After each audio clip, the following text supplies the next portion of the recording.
Welcome everybody to the JavaFX Days, the first ever JavaFX Days. I hope there will be plenty of more in the next couple of years, which already tells you that I have a lot of faith in the future of JavaFX. And just talking to a couple of these guys back there, I think there will be a bright future for JavaFX, so I'm still a strong believer. Before we start, I want to say a big thank you to the guys from Karakun. They are sponsoring this event, hence the big nice marketing wall over there in the corner that Johan is covering with all his greatness.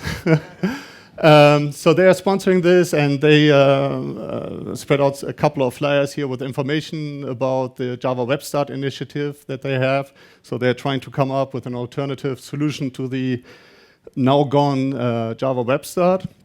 And after the training sessions yesterday, we know that many of you are still using Java Web Start and that this is an important topic to you. So it would be great if you can support the Karakun guys in their effort to come up with an alternative.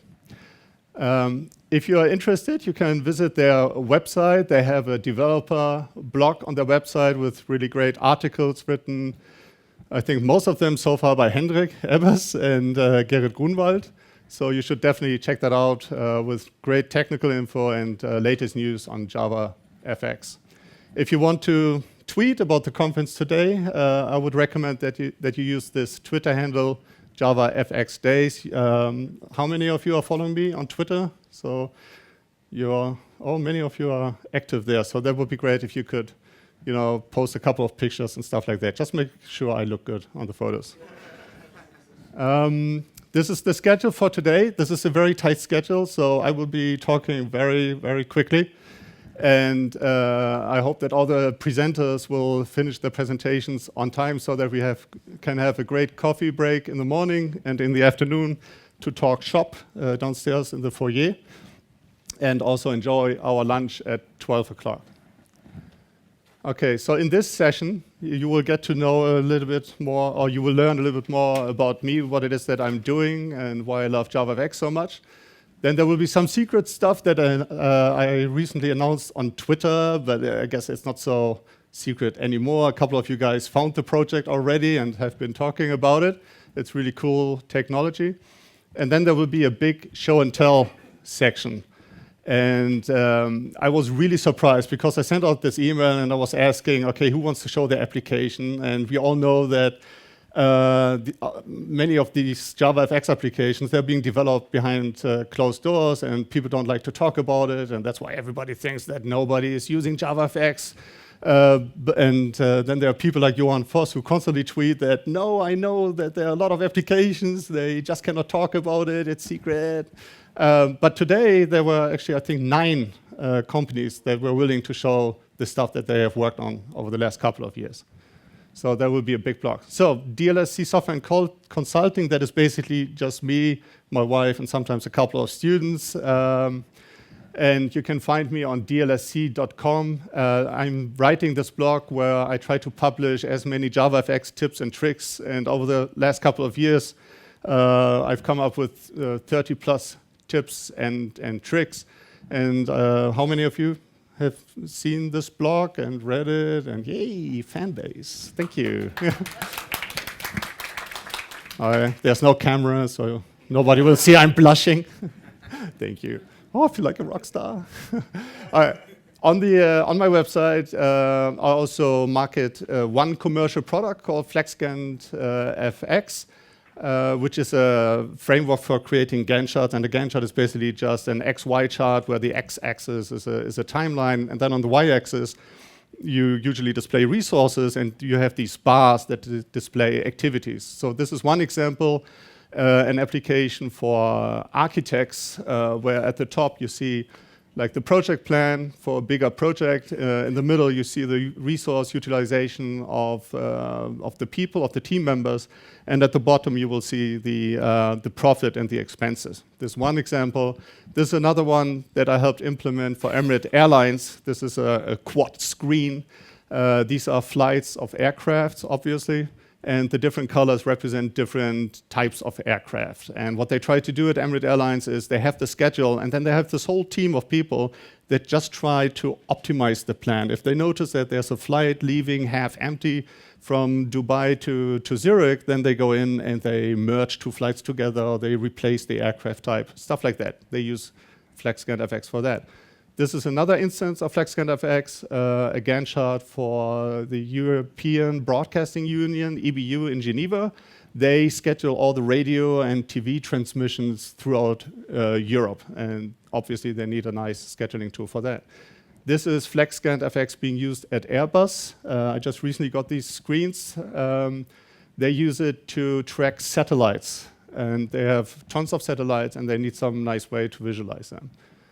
Okay, but I also do open source software and open source projects. So whenever in one of my projects I see that there's a component in there that might make sense to a lot of you, then I try to commit it to the ControlsFX project. How many of you are using ControlsFX? All hands, all men on deck. Okay, so if you've used any of these controls, I did them. So next time you use a popover, you can think of me. So popover, hidden sites pane, master detail pane, etc. There's one control, the world map view. So most of the credit there goes to Gerrit Grunwald, who will also show up sometime, I hope, today. He's not here yet. Maybe we'll see him later. On GitHub, you will find me here, and I have a couple of projects. That's, first of all, CalendarFX. That's by far the biggest project. And then there are two more projects, FormsFX and PreferencesFX. Three more, sorry. FormsFX, PreferencesFX, and WorkbenchFX that were added over the last 2 years. And now you see all these projects, and you are wondering, how does he do it? This man is married, he has 3 children. How can he find the time to work on all these projects? Well, I don't. That's why I work together with the Fachhochschule Nordwestschweiz, FANW, which is a college or university close to Zurich. And 2 of the gifted students are here today, François Martin, Marco and San Fratello. I hope I pronounced it correctly. And they will give us an introduction to the 2 frameworks that they worked on. And they will do this right now. And they just haven't noticed it yet that they need to step up and talk about it. Okay, here's to you. We cannot switch. No, you guys have to switch over there with the microphone. Sorry. Well, of course, special thanks to Dirk for making those projects possible. Let's start with PreferencesFX. PreferencesFX is a framework for creating preference dialogues. And to the question, why do we need such a framework? Well, as you see, most of the tools we use today have their own preference dialogues. Even the most simple ones, like a text editor. So, sorry. Sorry, I took out one slide. I forgot to tell you. Okay, no problem. No problem. Well, here should show up a screenshot with the text editor, and in fact, the text editor of Windows has a preference dialog. And so a developer needs to one day at least implement his own preference dialog. And this is not our primary use case, and we don't like to do it because it's boring and tedious work. So this framework takes this work from you with only a few lines of code. And François, could you please show us now the most important features of PreferencesFX? Yes, sure, I can do that. Here you can already see an animation that shows you the basic navigation when you first open a preferences dialog that was created with PreferencesFX. On the left-hand side, you see there are some categories that show up. And then here you see there are groups with settings. And yeah, this is how it basically navigates. It's a bit similar to IntelliJ that most of you are probably familiar. Yeah. And then one of the features that we implemented was a search function, which is also quite important. We use it all the time, so we felt it's really important to implement. And as you can see, As soon as you type in some words, it will automatically, also we developed some kind of algorithm that automatically tries to predict what kind of setting you try to find, and it automatically jumps to that setting as well. And you see that it's highlighted in yellow here, for example, as you type, which is kind of neat. And also we thought an undo redo would be quite useful. You see here we can make some changes here, and we can also undo them simply by a click of a button. So that's also really useful when you accidentally changed something and you don't remember what it was. You don't need to cancel and discard all changes at the same time. Also then we've got instant persistence. So if you change a setting, then instantly, as you can see here, the changes are automatically reflected in the text here. Yeah, now you can see it. Then tell us, Marco, how easy is it really to do it? Okay, before I answer this question, I'll pass this question to the audience, and I don't expect any answer. Think of it, with this in mind, what we see, how many lines of code would you have to write to get such a basic preference dialog? And to work with PreferencesFX, the lines of code fits on the next slide. It's only this less lines of code. And we counted it. Those are only 18 lines of code. And François will now tell us a little bit more detail on how this works. Yes, so how it works, it's really easy. Essentially, I mean, you use properties in your applications in JavaFX anyway, so that's something we wanted to catch on. What you need to do is simply specify a setting, and then you pass in your property, and that's basically it. PreferencesFX will automatically notice that this is an integer and will automatically create the right control for you. And also, it automatically handles the loading and saving of these preference values, so they're automatically persisted for you. It's really that easy. Maybe too easy, in fact, because we already had 2 issues on GitHub by 2 different people that asked us, how do I save and load the preferences? So yeah. Then in terms of the structure, like I quickly mentioned earlier, these are categories. Here you have groups. You also don't need to use groups. You can simply put settings in and then it will show up without a group. And here you can see how it is reflected in the code.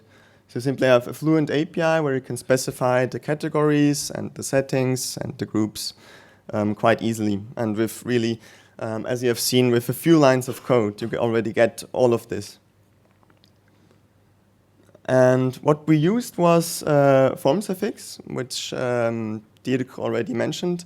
It's a library to create forms. And yeah, we used this to create the PreferencesFX dialogues. We modified it in some way. And it was really nice to work with because it was quite flexible. We could exchange a renderer and do our own. So now we will tell you something about our bachelor thesis, WorkbenchFX. Thank you, François. So WorkbenchFX took the idea of PreferencesFX a step further. WorkbenchFX is the framework to create large JavaFX applications. And at the beginning of the project, Dirk showed us a screenshot of his project he was working on, and he mentioned that he discovered that a lot of applications consist of the same features. For example, a header on the top with a toolbar in it, or on the side a navigation drawer. And then the idea came up to replace this work with a framework. Another thing we discovered was that the developer has often a lot of features that he should implement, which leads to a lot of content he needed to wrap in his application. Then, of course, the application needs to have a great user experience and a good usability, which is quite difficult. So this this should WorkbenchFX replace this work. How does WorkbenchFX work? Well, we decided to go with the top concept. The developer develops some mini applications, the so-called modules, which we see here in this overview page. And when then a user clicks on such a module, the content opens and will be displayed. And via the tab navigation on top, the user of the application can easily navigate through the open modules. So how does WorkbenchFX work in code? And I'll explain this with this Hello World application. We see here a module, and when it's opened, it's only a Hello World label, but there could be any content. And in code, it works like that. The developer extends the Workbench module. And after he extends this, he can put it in the code using the Workbench Builder method. When extending the Workbench module, he needs to define a name and an icon to represent the module. And after that, it is required to override the activate method. The activate method returns the content, the node the developer wants to display in this module. It's that easy. But it's of course not the only features WorkbenchFX provides, and François will tell us now about those features more. Yes, thank you. So one importance for us was that WorkbenchFX provided good styling out of the box, and also that it was easy to style. Maybe some of you that are familiar with the Google material design will recognize those labels for the variables. Those are the labels that Google defined as a guideline for the variables to use for the Google material design. And simply by changing the default styling, which looks like this, to this with, 14 lines of code, you can totally change the entire look and feel of your application. So if you see with those changes, you can go from this application to this. So you can implement very easily an own night mode, and I think that is quite impressive that everything works as easy as that. And then also you have, on the left here, you can see we have a global toolbar where you can insert so-called toolbar items. Those can, for example, as you can see, you can open them up and add submenus. And also we have a toolbar that is specific for each module, which you can see here on the right. So then, as soon as you open the module, it will show up automatically. So also, and you see, it really requires almost no code at all. So our focus really with those libraries or frameworks was that you really had to write as less code as possible to get a maximum result. And then you have dialogues. As you can see, you can open up a dialogue, close it with by pressing OK or cancel or whatever, depending on the type of dialogue. And to create a simple dialogue, everything you really need to do is this, which is really not a lot also. And you can see you can even create custom dialogues, as you see with the custom small dialog with the checkboxes, where you can specify your favorite frameworks, as you can see afterwards. So here you see you can specify your favorite libraries, of course. And then you can also click on the background to make the dialog disappear. And then also, like for example, in Word, when you close out of Word, it prompts you, do you want to really close the application or do you want to save the document beforehand? And this is also possible to realize with WorkbenchFX. You can see here, for example, when you try to close the module, it prompts you if you want to really close it. And also if you try to close the application itself, it prompts you as well.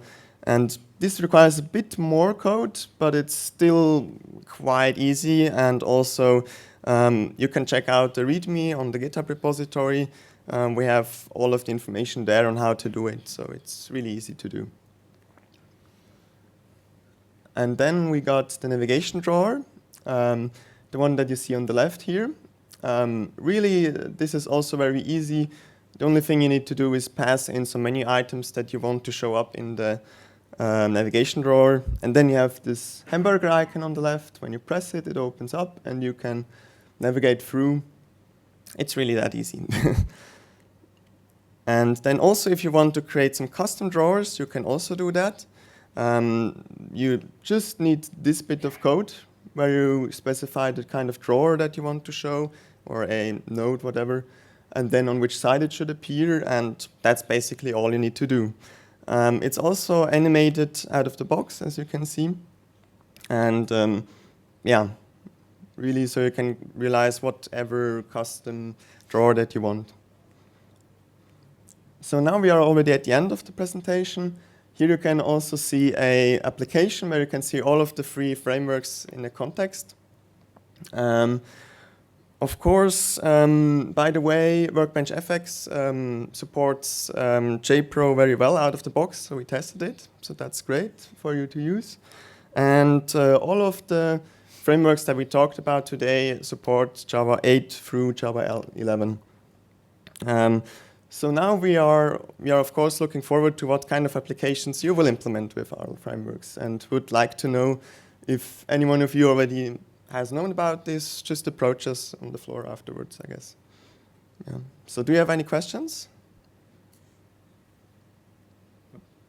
Actually, there will be there will be plenty of time afterwards to ask questions, also during the coffee breaks. But since we are on a tight schedule, we need to proceed. Sure. Well, thank you very much.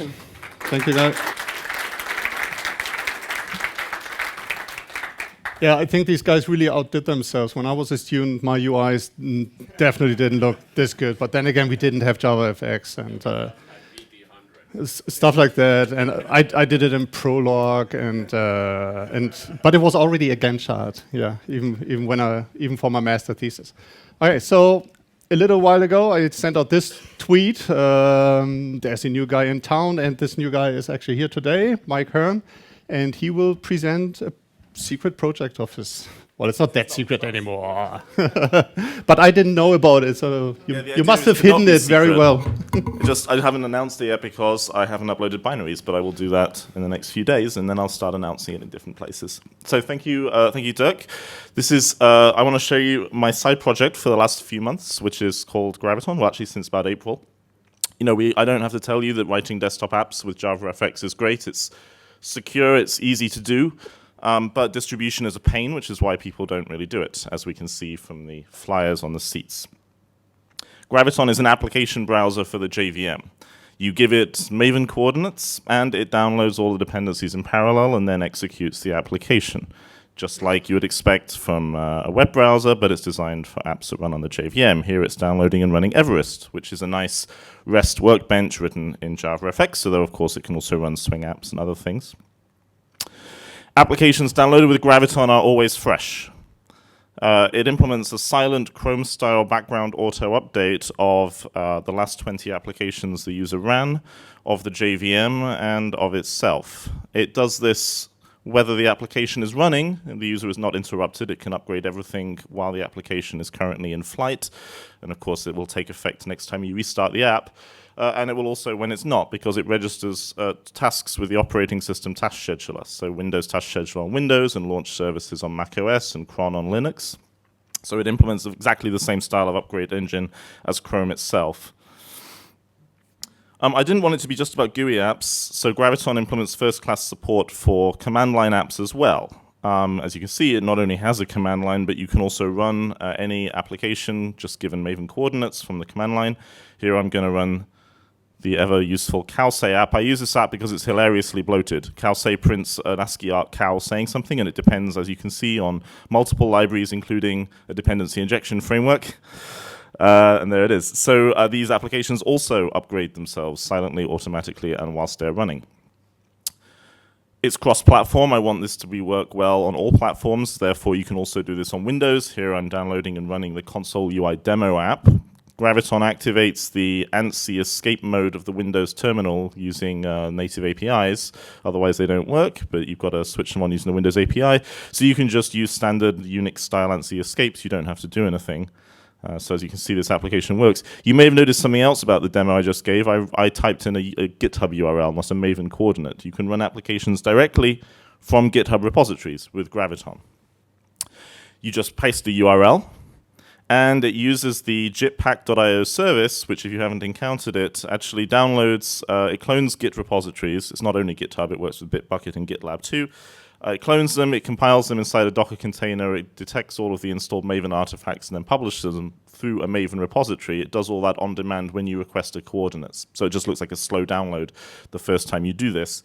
And all Graviton is doing here is reformatting the GitHub URL as a coordinate in the right form.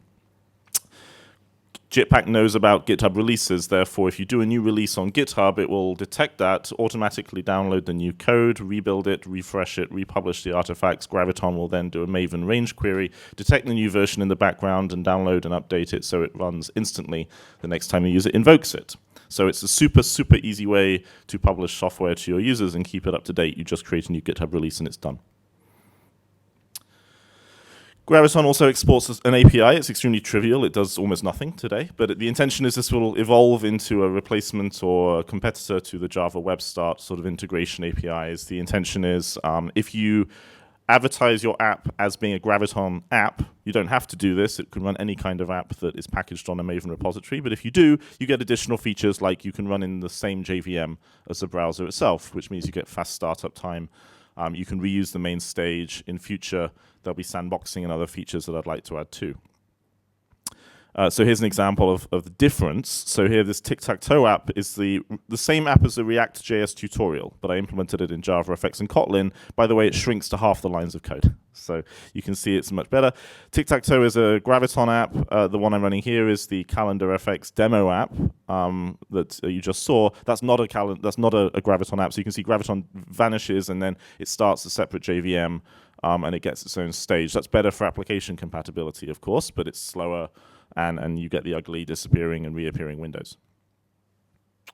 So I want to use my last 2 minutes of this talk to tell you about the planned features of the roadmap.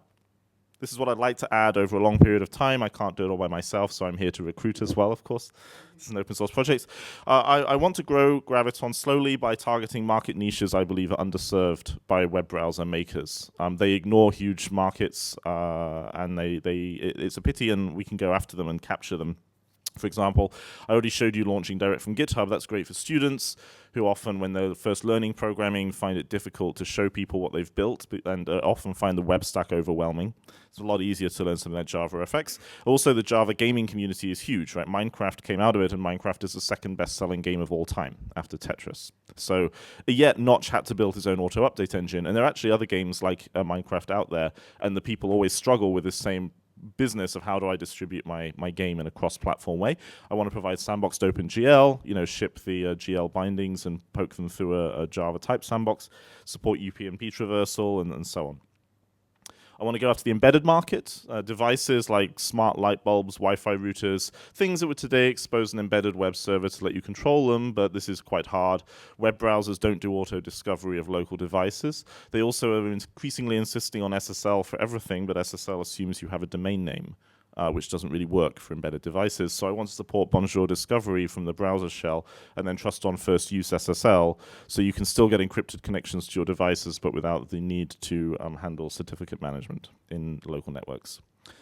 My day job is actually, I'm the lead engineer of a company that makes a distributed ledger system for primarily the finance industry, but we're expanding into healthcare, supply chain management, and other things. So basically enterprise and industrial software.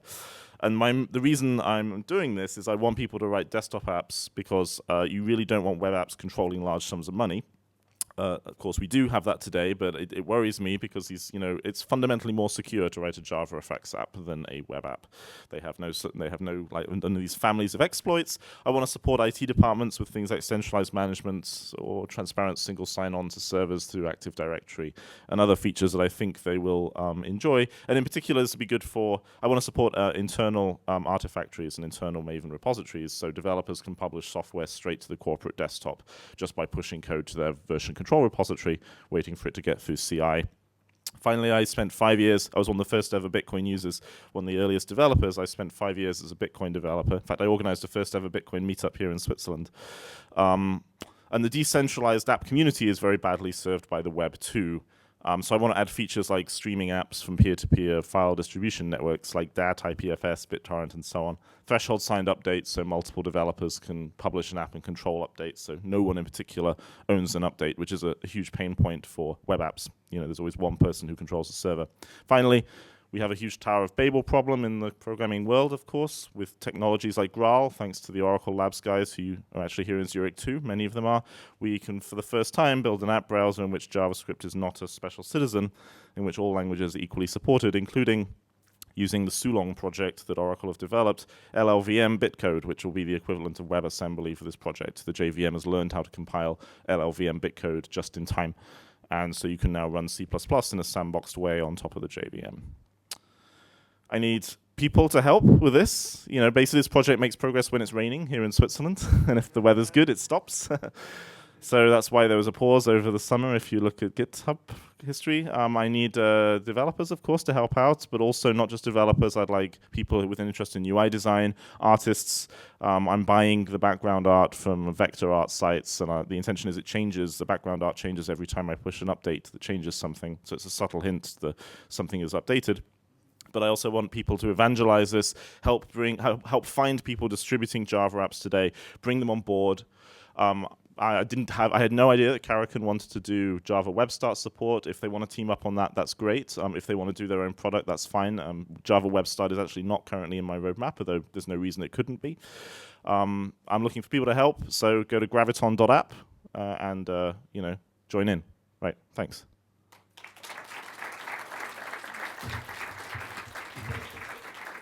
Couple of minutes over. Thank you, Mike. Thanks. All right, so Emma, yeah. So let's move on to the next part of this presentation, the show and tell. And like I said, there were 9 companies that were interested in showing their stuff, so we really have to speed up. I think we have now 50 minutes left, so everybody gets like a minute, okay? So these are the companies, and I begin. This is an application that I developed, I did not develop it. Sideline Sports developed it, and I helped them with their UI, since I do UIs, and I especially like to do timelines. This is why they approached me, because for this video editing software, they needed a timeline, and this software is being used by sports coaches to put together a couple of video clips so that they can show it to their players and tell them what they did wrong, okay? And this is really now a product. It's live. It's being used by several teams, national teams, especially in all over the place actually. And they advertise it like this.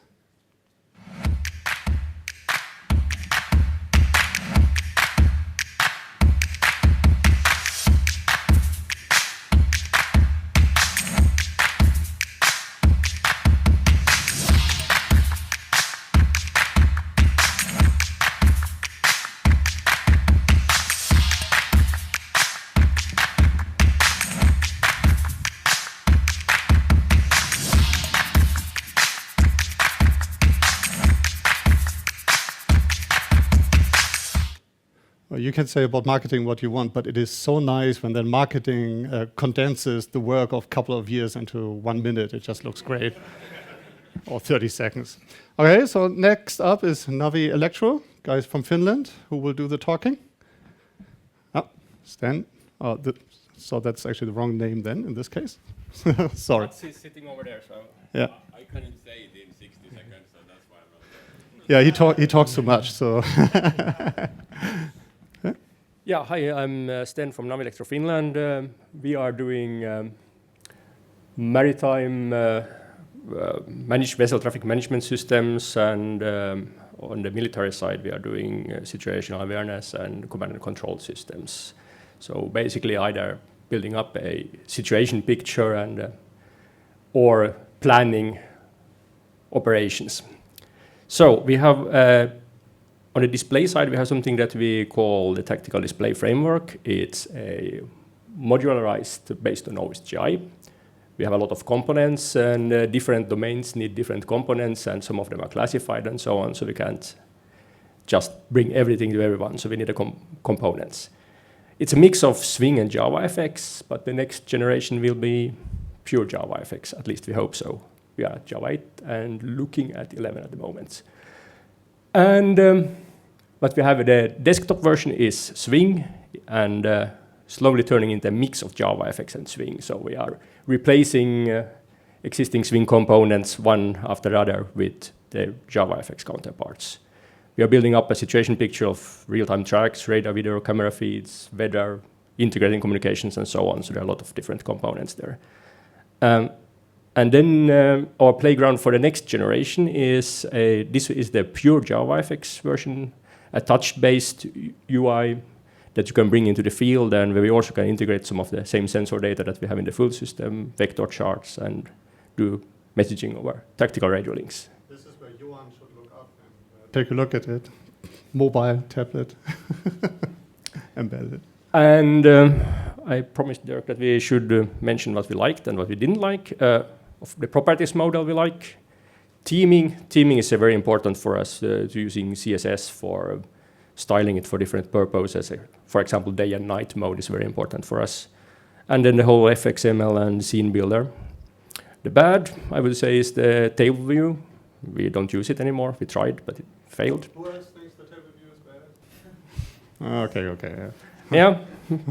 And we would like to have some more access to VirtuaFlow and skins that are currently, we are on 8, as I said, in internal packages. I'm hoping it will get better. And actually, because the tablet is actually running Windows, so the touch integration to the virtual keyboards and things like that is not as flexible as we would like. Are you following the discussions at OpenJFX? Yes. Because there the VirtuaFlow and skins, it's almost final now that they will be more public. But if you think that there's still something missing now in the moment, because somewhere next week it will probably be full. I will switch over to my colleague Simon and he will have a look at it, because he's the one fighting with those things. Yeah, we take this offline. Yeah, and one thing that's for our use case missing is because we do a lot of kind of real-time rendering in, for example, OpenGL and things like that. So we would like to have a faster path to get what we do in an external render onto the JavaFX screen. So there is currently an open ticket for basically mapping a texture to a write-up image in some way, or at least a kind of a buffer, a byte buffer to a direct byte buffer. So if we had that, we could basically speed up things a lot. Huh? Well, thanks. We will be here today and tomorrow, and I can even make a small demo on my laptop if someone is interested. So thanks. Thank you. Okay, next up are the guys from Carl Zeiss. So I always wrote down the wrong presenter name, I'm sorry.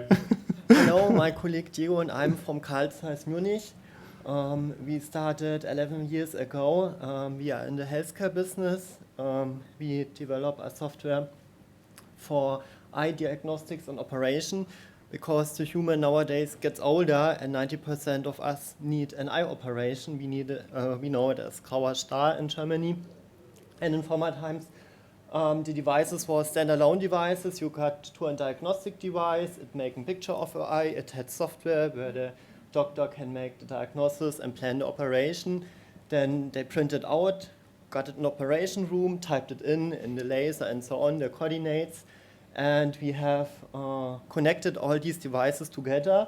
And now the doctor has on his computer, on his iPad, one diagnosis software, which he can do everything in this one workspace. Here we see from 3 different devices, side by side, and the doctor can see what is wrong with the eye, and he can plan the operation. And we developed this with plugins, so for every device the doctor owns, he got a plugin in the UI, so he has more functionality. And these are different teams. This is a screen where he used when you got operated and changed the lens in your eyes. He planned the lenses and order it, and then in the operation, the device already has all coordinates, and the doctor see in 3D in the operation, the microscope, where you have to make the cuts and to position the lens. And this is another screen of another plugin. What's also really important is the progress. So there's a huge archive which stores every visit, and you see in the progress the doctor then knows what goes wrong with your eye and what medical issue your eye have and how he will treat it. Okay, thank you. So the guys from Sophia Genetics, I know you guys wanted to plug in your laptop. Where are they? There. But because of technical setup issues, we can't do it. It got a little bit more complicated. So is it okay if I just show the teaser? Sorry about that. Yeah, it was like a last minute change. All right. So no, I will not unplug. So this is what they show on the website. Also greatly enhanced by marketing. Not greatly, but a little bit enhanced by marketing. Sophia is a collective artificial intelligence processing raw clinical NGS data to accurately detect, annotate, and pre-classify all types of variants. Exclusively available on Sophia DDM, the platform of choice for clinicians performing routine diagnostic testing. Sophia DDM presents annotated and pre-classified variants from highly pathogenic to benign and shows useful information such as coding consequence, population frequencies, sequence coverage, and variant fraction. Sophia accurately detects all types of genomic alterations from a single NGS experiment. Diagnostic-grade detection of copy number variations directly from the raw data can therefore replace systematic MLPA analysis. Users interpret variants and flag them with the appropriate level of pathogenicity. This highly valuable knowledge feeds the variant knowledge base and is shared with what has become Sophia's community. All relevant clinical databases can directly be accessed, thus further facilitating the interpretation of results. Sophia DDM integrates the Onco portal, providing actionable information on solid tumors and hematological malignancies. The Onco portal leverages on precision medicine intelligence and contains curated content from professional association guidelines and publicly available databases. It contains relevant somatic classifications based on variant drug disease association, best available treatments, and ongoing clinical trials. Users can highlight relevant variants and create a structured report customized to their needs. All these features make Sophia DDM the most advanced interpretation and decision support platform for clinical genomics, for better and faster clinical decisions, improving patients' care worldwide.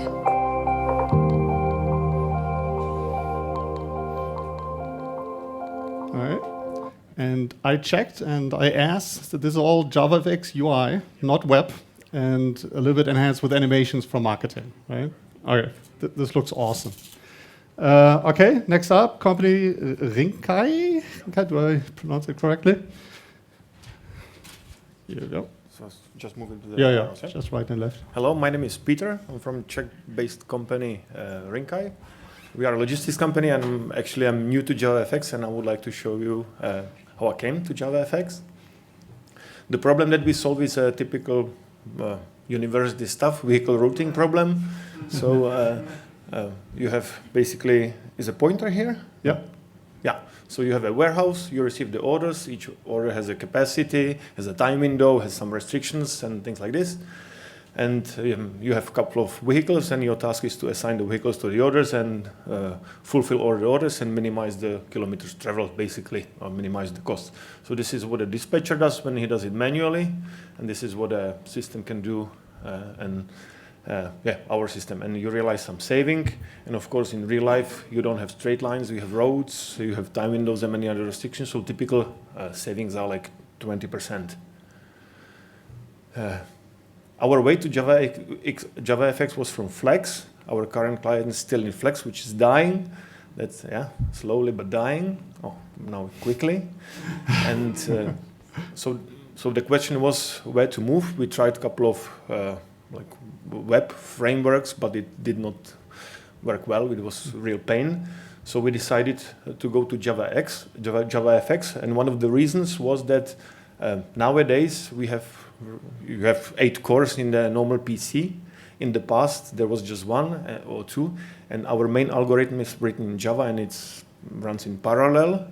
So at that time, we had to run it on a server, and now we can nicely shift it to the client. So we will save our costs, and also the CPUs are much faster nowadays than in server houses, so the customers will benefit from that as well. And now I will just show you a couple of screens. So this is a flex screen, of the current version of the tool.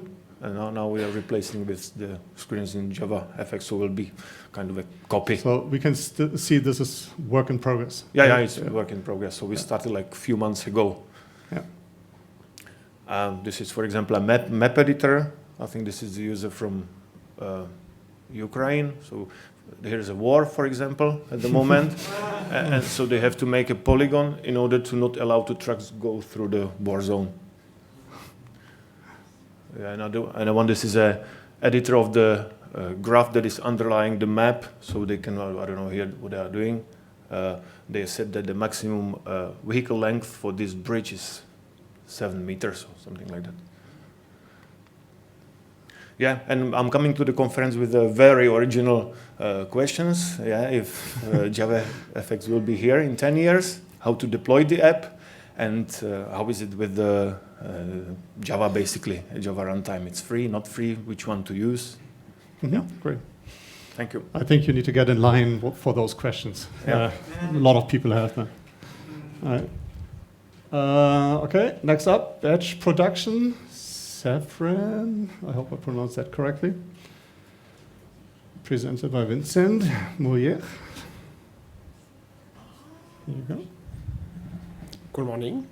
I'm Vincent. I'm from the company Safran in France. I'm from subcompany Safran Engineering Services. And I will show you today Triton FBI. That's a software we developed for 5 years for Safran aircraft engine to analyze the fan blades of the new engine LEAP that will equip the new Airbus A320 Neo, Boeing B737 MAX and Comac C919. So this is software for NDT, for non-destructive control. So the innovation is today the blades are composed of composites, and we will analyze by tomography every blade. So this is software that is deployed in 3 factories, in Mexico, United States, and France. More than 20,000 blades has been analyzed.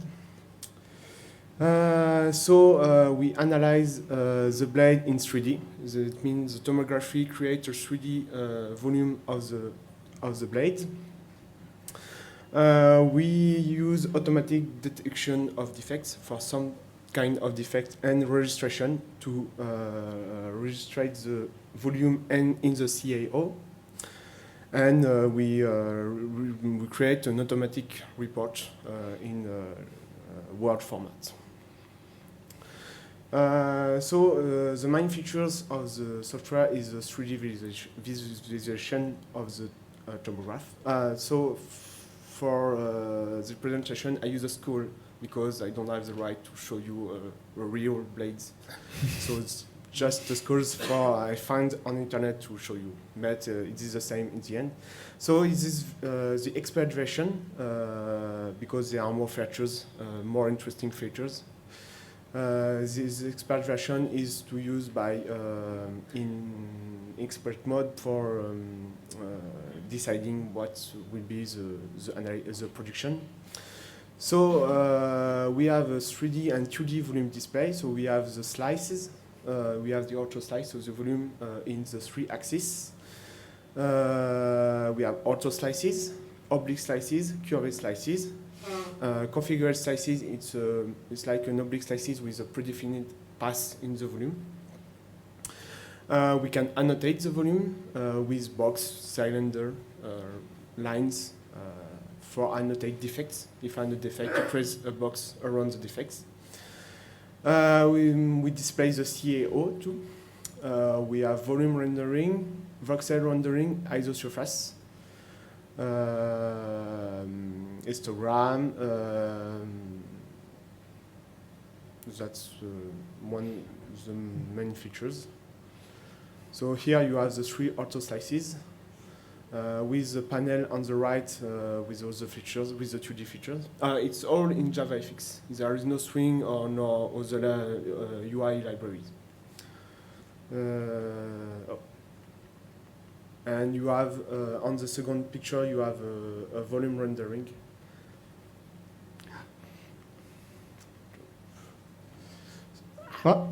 One click too fast. Sorry. So to display what we display, we developed 3 frameworks. The main framework is NT3D. It's a JavaFX framework that overlay JavaFX. That is over JavaFX, and because there is a lot of missing features in JavaFX for 3D, so we developed this framework to fix these missing features. For example, multi-camera, working parallel camera, and all the features presented here. We have a docking framework because when we began the software 5 years ago, there was no really docking framework. Now there is, but at this time no. And another framework, Intuitive, that is a toolbox for JavaFX to help manipulate JavaFX. Are these open source? Or? No, closed source. We were paid for this. Yeah, of course. I understand. Thank you. Not everything has to be open source. I know about that a little bit. Alright, so who's next? Woanna. Is that? Yeah. What is that language? It's basically the name for where to put something. Woanna in Swiss German, and. So I started this project a few years ago. It was mainly needed because of my job. I was manager in a coffee machine manufacturing company, and I had to deal a lot with tasks, with people, with projects. And I was playing around with a few tools like Asana, Kanban, the Trello, and I needed also a tool for managing contacts. For all of these different problems, I needed a tool, and I was evaluating CRMs, which to this date were expensive or not that usable in my opinion. So I love to code, and I started to do that as a side project, and because now I'm advised to be short in my presentation, I will mainly show some screenshots of the tool. Did I put on my angry face? No, I did not. Did I? No. All right. So my name is Timo. Here are some personal and business stuff I already told you. I'm presenting Woanna.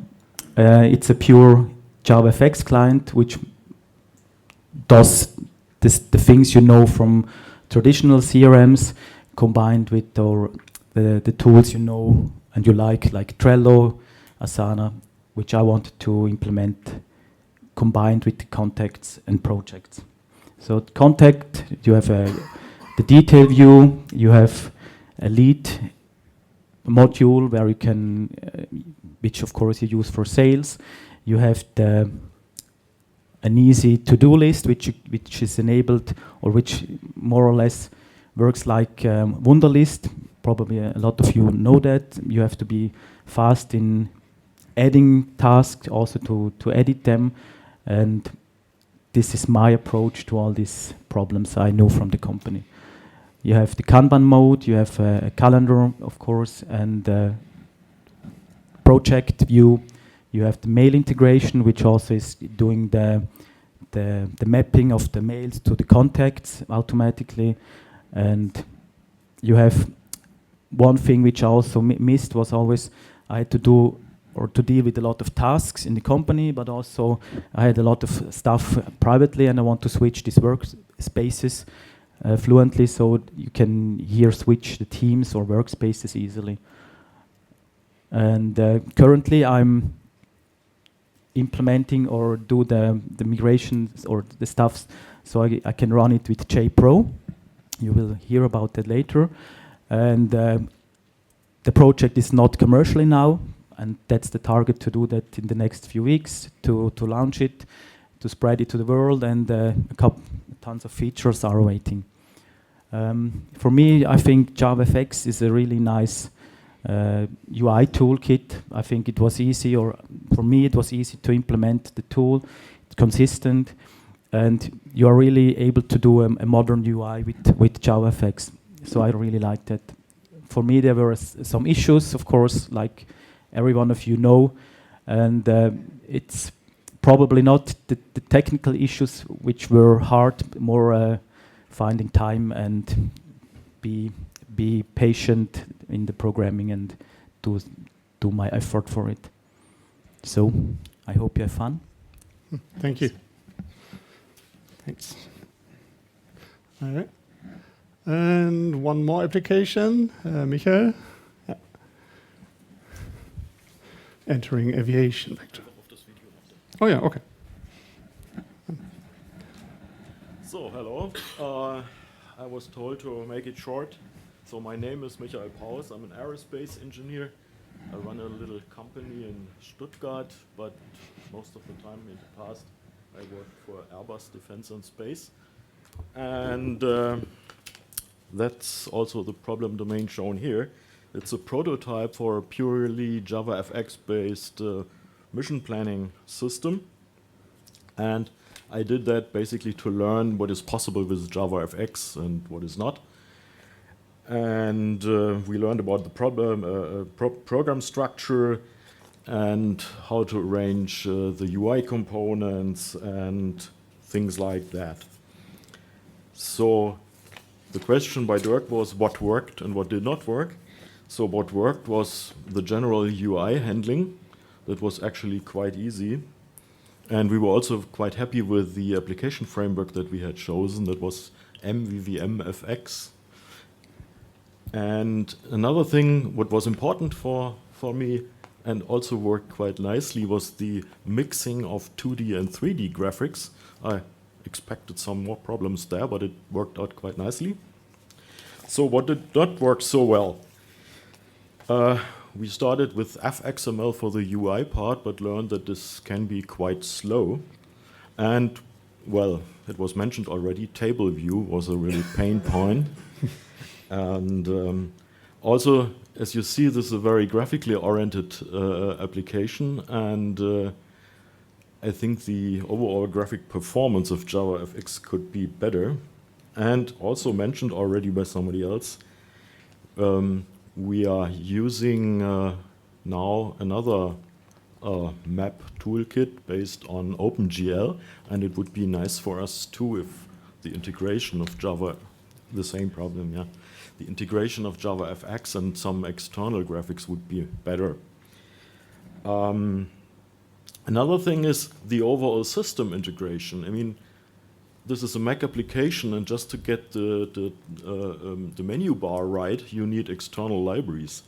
JavaFX is just not able to handle that properly on its own. And also what I found is sometimes a problem is the documentation of internal structure of JavaFX. For example, things like cache hints, scene graph scaling, DPI scaling, and mouse transparency, what side effects does this have. It's just not explained anywhere. Yeah? You learn it the hard way. And well, I also used the web view, and this suffers also by performance problems. If you just compare a web page in web view with, let's say, Chrome or whatever, you see the difference. Huh? Thank you. Thank you, Michael. Do we have one more? Yes, Synedra. That's you. Yeah. Hi, my name is Robert Lichtenberger from Synedra. So we're all ready to break time. That is what we do. We integrate all the data that you have in hospitals together into one advanced image management system. So everything you see here is put into our application. Can you move closer to the microphone? Oh, yes, I can do that if you hear me better. That. Yeah. Okay. So how did we come to use JavaFX? It was basically a matter of frustration. We were having our administration GUI in the web browser, and every year, or sometimes it even lasted 2 years, but then you had to rewrite the whole application from scratch because there was this next big thing in web application just around the corner, and this time they really got it right, and that will last forever. Turns out it did not, and after 2 or 3 iterations of this cycle, I was so fed up. I said, this is not going to happen anymore. We're going to put the administration console out and put it on the desktop. So my first idea was, of course, to use Swing because I knew Swing was there. And then I read somewhere that Swing is going to be deprecated. It's quite a twist of fate that Swing is now still part of the JDK, whereas JavaFX is not. However, I think it still was the right decision to go for JavaFX. So, what was most surprising to me was the customers really didn't care about our move to put the thing out of the web browser and put it into a desktop application. As long as you get the deployment right, they don't care. And we hopefully did get deployment right. We have our own auto-update mechanism, which is, I think, a common topic amongst JavaFX applications. And we also implemented various other internal tools now in JavaFX because it's so super easy to do so. And I have one more screenshot, I think, to show you. So my issue or my target was always to create a really boring business application. There has to be no enticement. It hasn't to be. I mean, you all showed those really beautiful graphical applications. This is just a boring matter of forms and tables and stuff like that. But it has to be done. Mission accomplished. Yeah, mission accomplished. Yeah, we even have a special name. Our style sheet is called Tiroler Graufi. So I can't translate that into English. I'm afraid, but I really didn't want any kind of graphical enticement there, but just to have it work.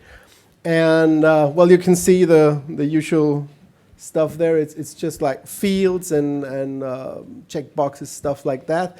And we have table views.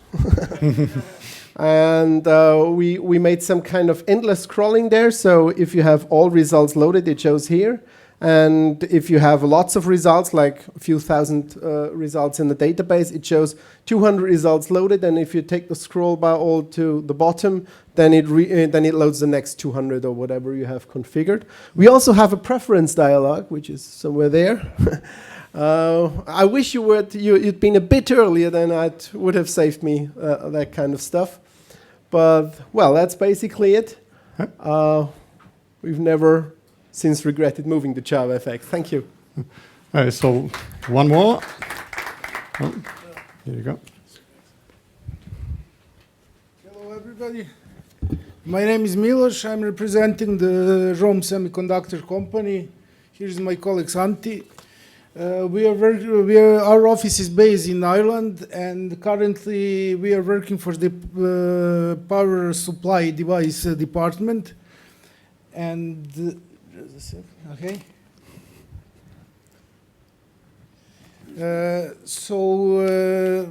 Our application is a design tool for DC to DC microcontroller. So I'll try to be quick here. So basically, what we have the highly modular application. So we support a wide range of devices and firmware working behind. So there is basically 2 different modes. One is online mode when you can communicate to device directly and through wide range of USB bridge devices, I2C protocols and other stuff. And the other part is a pure configuration tool and compilers to create the configuration for device. And part of the online communication is, sorry, where's the pointer? Okay. Sorry. So part of the application is monitoring part, and so this is the custom FX component, because we are struggling to make the Java graphs work because of performance. Our device should be monitored in every 10 milliseconds, so the plotting was not efficient enough in current components. So basically, we create the component from scratch, which is now working nice. And hopefully, my idea is to make that component available as open source in one stage, but in this moment is not possible. But hopefully sometime next year, once when we deploy that new generation of device and the software, so I hopefully will be able to open component that component, sorry. And so that is a list of parameters. So as you can see, there is different tabs. So every device has approximately 100 to 150 parameters. All these tables are generated from the modules, so dynamic in runtime. And so FX helps us a lot in that area. So this is one more example. So here, this part is communication logger. And we have some external scripting support, which is very important because we can access in runtime to live objects, and that is like we have two different languages support. One is pure Groovy, and second one is our internal PMBus language. And this is like FX code editor. So hopefully I'm planning to release that one as open source in one stage. And so, as you probably, all of you came from Swing, so you know what was the pain there. So we really enjoy, first of all, in FXML, CSS styling and all this stuff. So this is nice advantage property system which we like. So that was one of the reasons we moved to FX. And FX really bind with our modularity, because basically every single component in our system is a separate module independent, and we need to run these components in runtime together somehow. And with the JavaFX, this is very easy. So we